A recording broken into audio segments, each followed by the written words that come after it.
इथेनॉलच्या मुद्द्यावर नितीन गडकरींचा राजीनामा व्हायला हवा होता। काँग्रेस प्रदेशाध्यक्ष हर्षवर्धन सपकाळांचं मोठं वक्तव्य, तर फडणवीसांचा केसानं गळा कापण्याचा स्वभाव, सपकाळांचा फडणवीसांवर निशाणा।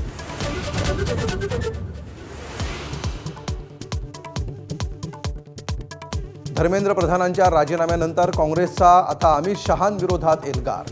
विद्यार्थ्यांवरील लाठीचार्जचे आदेश कोणी दिले होते? विरोधी पक्षनेते राहुल गांधींचा अमित शहांना पत्रातून सवाल।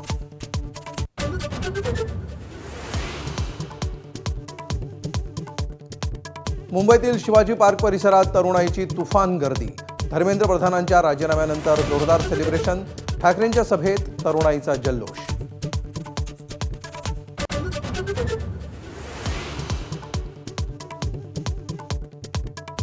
जेन झी झिंजा कशा उपटतात ते या आंदोलनात सरकारला दिसलं। जल्लोष सभेत राज ठाकरेंचं वक्तव्य, झुरळानं हुकुमशहाला नमवलं, उद्धव ठाकरेंकडून जेन झीचं कौतुक।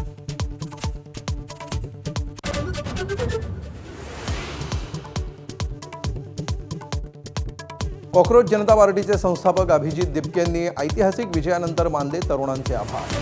भविष्यातही असंच ठामपणे उभं राहण्याचा विश्वास। सीजेपीच्या आंदोलनानंतर शिक्षण मंत्री धर्मेंद्र प्रधानांचा राजीनामा।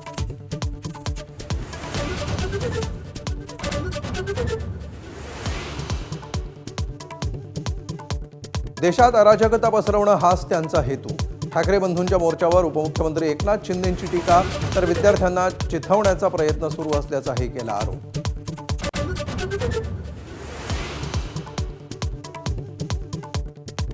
मंत्री संजय शिरसाट छत्रपती संभाजीनगरमधील अभिजित दिपकेंच्या घरी। दिपकेंच्या आई-वडिलांची चर्चा।